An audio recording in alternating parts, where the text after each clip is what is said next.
My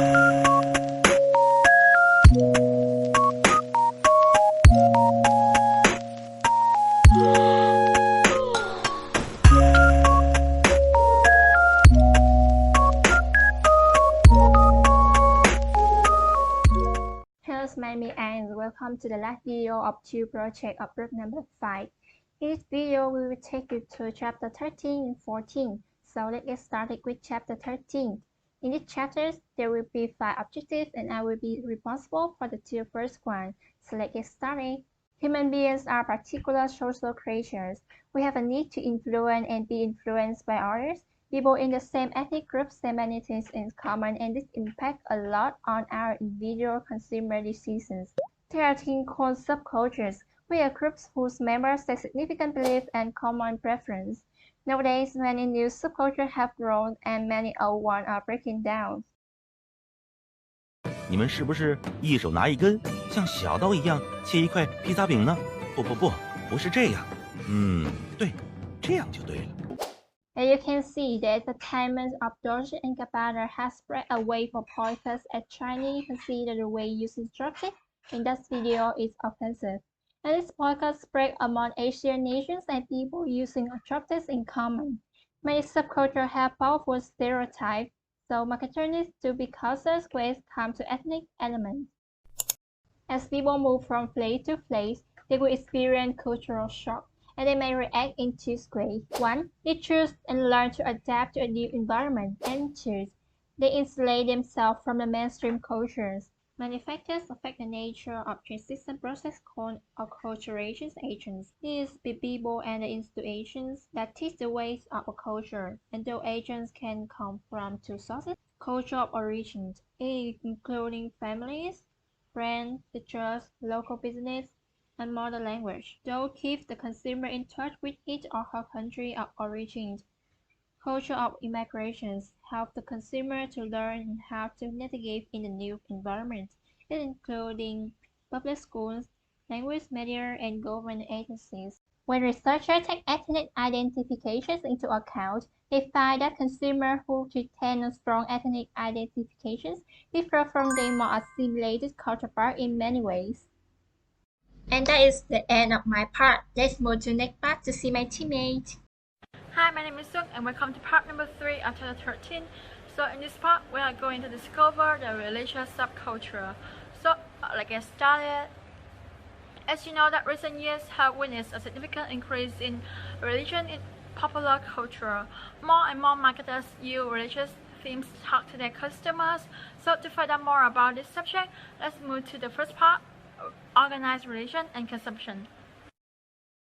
So for the first part, organized religion and consumption. On the one hand, it's undeniable that religious sensibilities vary around the world, and big trouble can happen if marketers violate this type of subject in other cultures. For example, Wuchen has been accused of cultural appropriation for selling an anti-fun turban. This turban closely resembled the style of turbans worn by the sea. People in this community were offended, calling this brand for cultural appropriation, insensitivity, and the heavy price tag.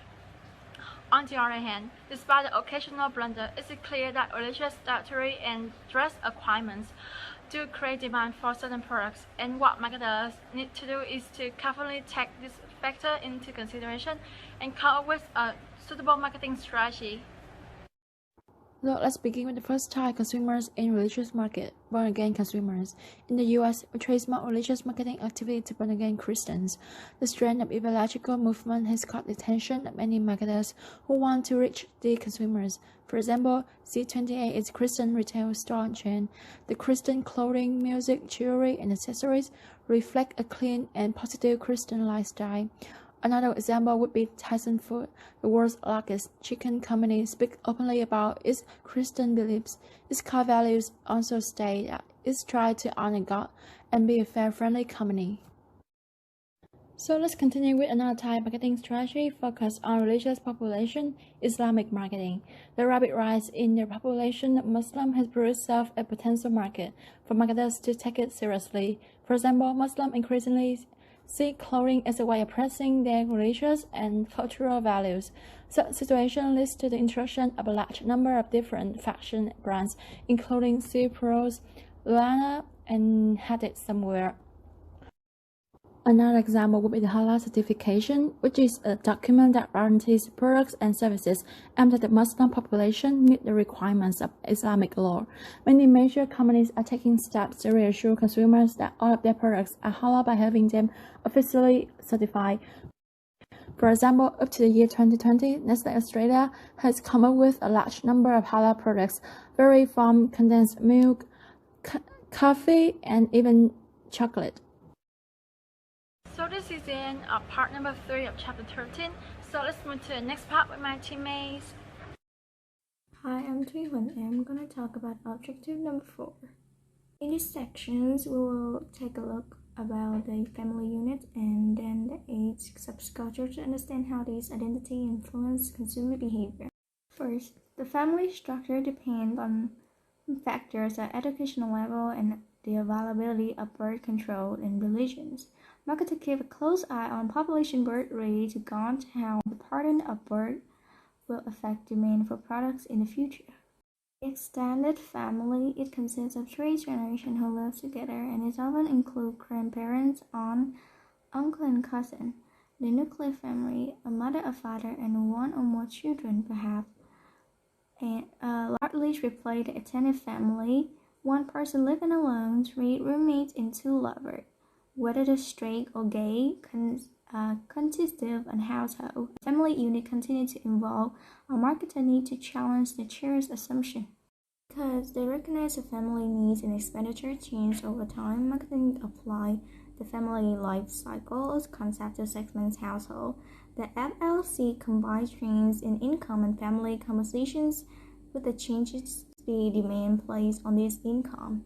A life cycle approach to the study of family assumes that pivotal events alter our relationship and trigger new stages of life that alter our priority and brand loyalties. As we age, our reference and needs of product and activity change. 20-somethings spend less than average of most product and service because their households are small and their income are low. Income level tends to rise and people can afford more over time. Other consumers spend per capita on luxury items just like gourmet foods and upscale home furnishings. In addition, we don't need to repeat many approaches when we start out. As people move through the life stage, we observe significant changes in expenditure in lectures, foods, durable, and service after we adjust the figure to reflect change in income. We need to focus on 4 variables quantitatively describe the changes. Age. Mario stated the presence or absence of children in their home, the age of children. An age cohort consists of people of similar age who have similar experience. They share many common memories about cultural icons, important history events, and so on. Marketers often start product and service to the specific age cohort. Our perceptions help us identify with others of a certain age and express the priority and the need we encounter of each life stage.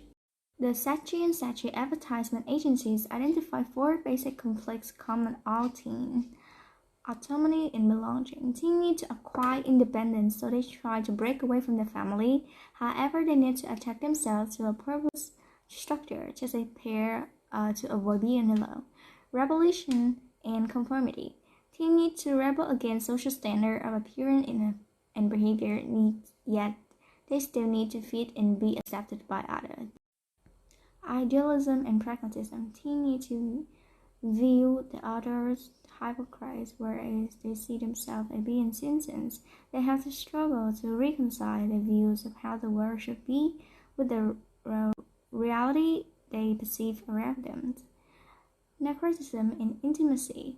Teens tend to obsess about their appearance and need, however, they also feel the desire of connect with others on a meaningful level. A lot of marketers have run into trouble as they try to keep up with the changes in their tastes. Another issue is that apparel no longer is important to this group. A research firm analyzed data for the several million millennials and concluded that 3 major forces have snapped their experience. First is economy. Many are stuck in economic purgations.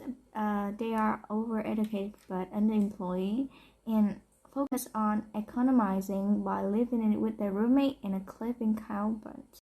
The second is globalization. Millennials are eager to experience other cultures, but they do in different way. We tend to seek new things, not afraid to challenge.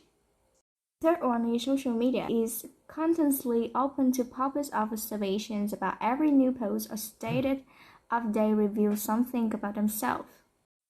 Gen Z. This is the first generation of the 21st century and it is the most diverse we have ever experienced. They are digital native who spend with big chunk in their time online, so they expect brands to be engaged with them in two-way digital conversation. They learn about new things from around the globe via social media and they follow influencers on Instagram or YouTube. They also love to update their own content on apps such as TikTok is allowed to make short videos of yourself. Like millennial, they want to buy brand that stand for something and importantly, they feel the authenticity.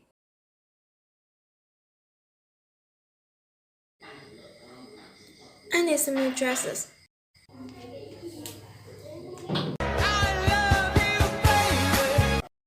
$500? I'll take this one. Let's see what we're gonna find today. Ooh, that's like a high quality one. Ooh, all the reviews are good. All 5 stars. I may buy it. Let's see the price. Oh my god, that's so high. How the hell can it be so high? Oh my god, I'm not gonna buy it. No. Hello, my name is Sung. Good to see you again. So in this part, I'm going to talk about the place-based subculture, and this is the objective number 5 of chapter 13. So let's get started. So first of all, let's take a look at the definition of geodemography. It refers to the technique that combines data on consumer expectations and other socio-economic factors with geographic information about the areas in which people live to identify consumers who share the same common consumption habits. So the question is, how can marketers tailor their efforts to recognize the geographical differences? Let's move to the next part to find out. One popular technique used to segment the consumers is called Nelson Prism system. It defines every U.S. household to help marketers to discern differences in consumers' likes, dislikes, lifestyles, and purchase behaviors. These differences highlight the importance of going beyond simple product categories, purchase data, and demographics to really understand the market. In conclusion, in this chapter, we have already learned about the effect of subcultures on the consumption habits of people. So as we all know that the subculture is a small part of culture, and how do the culture affect the consumption habits of people? Let's move to the chapter 14 to find out. Finally reached to the last chapter. Let's talk about culture. Culture is society's personality. It includes both abstract ideas such as value and ethics and material objects its members produce. All we can say is an accumulation of shared meaning and traditions among the members of the society. As you can see, BTS has created this new product line full of cultural spirits about Hanoi, Thăng Long Millennium Civilization. So beautiful. For further comprehension, we must understand culture is the lens through which people view products. Consumers are more likely to gravitate toward products which resonate with cultural priorities at any given time, so it's good for us to provide the benefits to a member of a culture to get a better chance of the acceptance by the marketplace. Besides, customers also understand why and which products to get accepted by what dominant culture of the period. Social scientists distinguish between high and low culture, but it's not as clear as it used to be. In the past, we assumed rich have culture and poor don't, and products also be classified as strictly designed for beauty or which perform some function. But nowadays, it's blended. marketers make effort to incorporate imagery from high art to sell everyday products. And culture is not static, it will change as time goes by, and it is crucial for us to keep up with the changes. As these days, products follow a cultural formula, follow a well-defined pattern, it contains predictable components, movie, films, characters. Myth and stories with symbolic elements that represent a culture's ideas. Advertising, movie, and other media transmit modern myths. This is some pictures in Antiquity of Gucci. For the new collection, they use the element of myth, Greek legend about the stories of Orpheus and Eurydice. Ritual intersect multiple symbolic behaviors that occur in a fixed sequence, is repeated periodically. It includes ceremonies, holidays, gift-giving, grooming. Mì cay tan bún xôi gà rau má bơ khô cơm tấm bún riêu. It's a special kind of ritual we perform to mark a change in social status. It includes. This is the third part, sacred and profane consumption. Sacred consumption occurs when we set apart subjects and events from normal activities and treat them with respect or awe. Profane consumption describes objects and events that are ordinary or everyday. They don't share the specialness of sacred ones. Sacralizations occurs when ordinary objects, events, and even people take on sacred meaning. Objectification occurs when we attribute sacred qualities to mundane items. One way that this process occurs is via contaminations, whereby objects we associate with sacred events or people become sacred in their own right. This explains many fans' desire for items that belong to or were even touched by famous people. A society sets apart sacred places because they have religious or mystical significance, or because they commemorate some aspect of a country's heritage. We idolize people as we set them apart from the masses, and sometimes people come to believe that these individuals have superhuman abilities.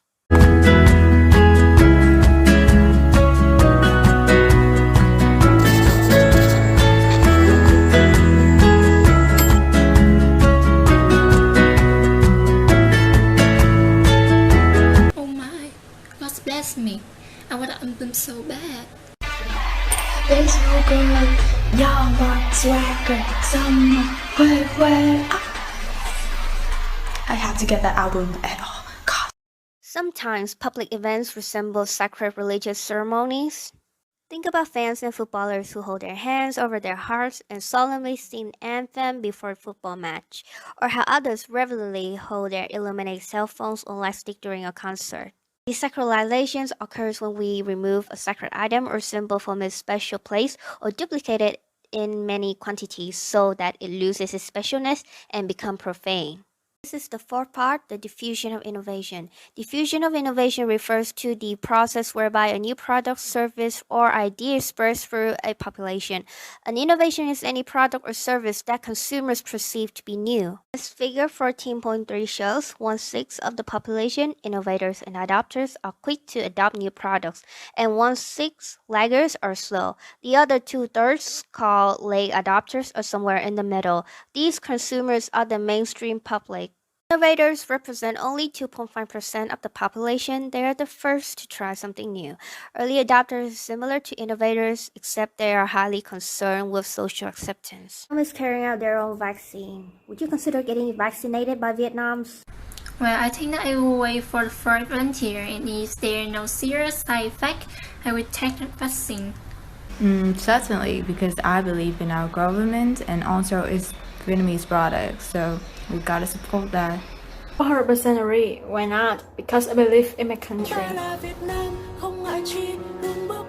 Yes, of course, because we should appreciate the effort to make us more active in fighting against coronavirus. Actually, I would say no, because my hair is not very good, so I think I will be after effect. Successful innovations should possess with these attributes: compatibility, traceability, complexity, observability, and relative advantage. Hi, my name is Brooke, and now we're going to move to the key part of the lesson, the fashion system. So what does that mean? So it includes all the people and organization that create symbolic meanings and then transfer those into cultural goods. So let's talk about behavioral science perspective on fashion. There are many of them. The first one is psychological models. So many of these factors have explained what motivated to be fashionable. And these include desire for variety seeking or expressing personal creativity, etc. Also, clothing styles change to highlight or hide the parts that currently are the focus of attention. So, for example, in Victorian era, women had to wear corsets because an hourglass body is considered being beautiful. Now, exposing the midriff is a trend since being healthy or sporty is the focus. So the second one is economic model. So economics approach fashion in terms of supply and demand. In the past, wealthy people prefer expensive products that they can publicly consume. Nowadays, they don't really like that and tend to buy expensive products. And next is sociological models. So this focuses on the subculture's adoption of a fashion and its diffusion into society as a whole. And there's also trickle-down theory, for example, the integration of hip-hop phrases into daily life vocabularies. So when those words become normal, hip-hop community actually invents something else. The final part is a medical model. So you can see the meme theory's definition on the screen. So an example for that is Crocs. So Crocs used to be teased and mocked a lot because of its ugliness. However, it quickly became a meme. Everyone wears it, and even celebrities like Post Malone. So what are cycles of fashion adoption? So we identify different classes of fashion when we look at the relative length of their acceptance cycles. So you can see here on the screen are the figure, and there are three of them: fashion, classic, and fast. So take an example, fashion begin pretty slowly, but if they make it, they disappear quickly, peak, and then retreat into obscurity. And you can understand the rest of them by looking at this figure right here. So now let's jump into the final part of the lesson, the global consumer culture. So it's pretty hard to consider what drives consumer in other countries. So D&G was actually criticized for criticism because of their ads about Asian people eating Western food by chopstick. And because it's a brand new world, how many ways can a company approach other cultures? So let's talk about the first one, adopting a standardized strategy. People that use it think many cultures, especially those of industrialized countries, are now so homogenized that the same approach will work throughout the world. So for example, advertisement of period pads or tampons are the same in many countries. And this uses the ethic perspective, and I'm going to talk about it later. The next one is adopting a localized strategy. This means that each country has a national character, and marketers must therefore change their strategy to the sensibility of each one. For example, Cheetos come in many flavors around the world, including avocado salad in Japan and strawberry yogurt in Vietnam. And this uses an Anamic approach. So Anamic approach is very subjective and experiential, and it attempts to explain a culture as insider experience, which is completely different to the ethic perspective, where it is objective and analytical, and it reflects impressions of a culture as outsiders feel it. One technique marketers use to avoid this problem is back translation, and here are some errors that could have used that. Hey, we decided to name our children's bumper Good Big. Ooh, good meaning, tiny town, huh? Wait a damn minute. Honey. It sounds like good. Ooh.